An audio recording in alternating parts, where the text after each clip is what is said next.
হবিগঞ্জের বানিয়াচং উপজেলার ইকরাম গ্রামের কৃষক আল্লাদ মিয়া ঋণ করে হুগলি হাওরে ৮ বিঘা জমি বর্গা নিয়ে বোরো ধান চাষ করেছিলেন। সবুজ ধানে ভরা জমিতে স্বপ্ন ছিল সোনালী ফসলের, কিন্তু সেই স্বপ্ন এখন পানির নিচে।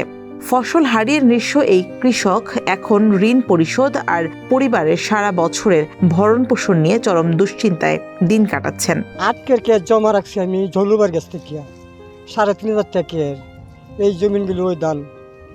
তখন আমার বাচ্চা কেমন খাওয়া বাসা করবো। চৈত্রের শুরুতেই ভারী বৃষ্টিপাতে ডুবে গেছে হুগলি হাওরের প্রায় 500 একর বোরো ফসল। এতে শতাধিক কৃষক পরিবারের মধ্যে নেমে এসেছে হতাশা। ঋণের বোঝা, সন্তানের পড়াশোনা এবং সংসারের খরচ সবকিছু নিয়েই অনিশ্চয়তায় তারা। চলে গেছে 5 কের জায়গা গেছে আমার, বুঝছুন। গেছে পরে যখন তো বৃষ্টি হইয়া কষ্ট করছি, বান সান আটকে যাচ্ছিল, ডিব্বিয়া গেছে। ধান বন্ধ করছিলাম সাইকেলকে, এই সাইকেলকে তো সিলাই বৃষ্টি নষ্ট হয়েছে, আর আবার এটা তো পানি তলে দিচ্ছে। দেখতে পারছেন যখন এখানে বাঁধের যে অবস্থা, কিন্তু যদি আর কোনো বৃষ্টি বাদল হয় তাহলে এই জমিগুলা মনে করেন যে হাজার জমিনগুলা এগুলা নষ্ট হয়ে যাবে।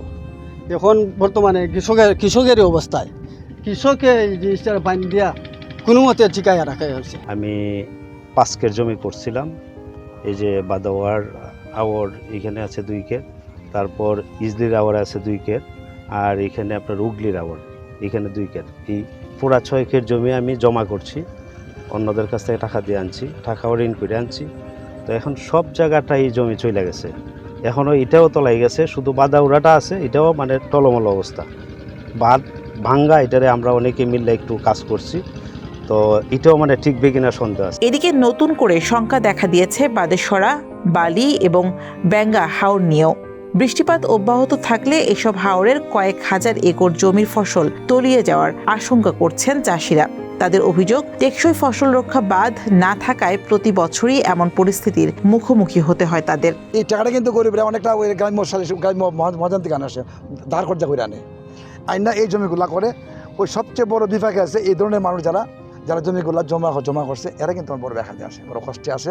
কারণ এই জমি এখন বর্তমানে যে জমিগুলা গেছে এগুলো আর হবে না, এবং পানি দিয়ে ক্রমান্বয়ে পানি বাড়তেছে। টোটালি যে বক্তব্যটা আমার, উগলি এবং ইজলি অলরেডি শেষ, প্রায় 3,000 বিঘা জমি প্রায় শেষ।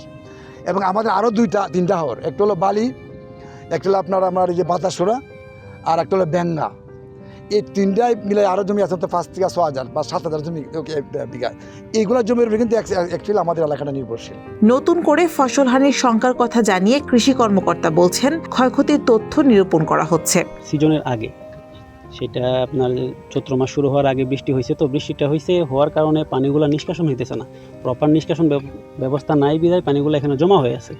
জমা হয়ে থাকার কারণে কিছু ফসলের জমি যেগুলো নিচু জমি, তুলনামূলক নিচু জমিগুলা পানির নিচে তলিয়ে গেছে, আর যেগুলো তুলনামূলক উপরে আছে, এই যে দেখেন উপরে যেগুলো আছে এগুলো কিন্তু এখন যায় নাই। যদি বেশি বৃষ্টিপাত হয় আজকে রাতে বা আজকে রাত থেকে যদি আরও বেশি বৃষ্টিপাত হয়, তাহলে যে জমিগুলো আপনার ভাসমান আছে এগুলো পানির নিচে যাইতে পারে। আর ক্ষয়ক্ষতি কী পরিমাণ হয়েছে আসলে আমরা তো এখন তথ্য নিতেছি, তথ্য কালেক্ট করে সেটা মানে পরে বলা যাবে আর কি। এখন আপাতত বলা যাবে না যে কী পরিমাণ আসলে কত হেক্টর জমি পানির নিচে গেছে। চলতি বছর জেলায় 1,23,000 হেক্টর জমিতে বোরো আবাদ হয়েছে।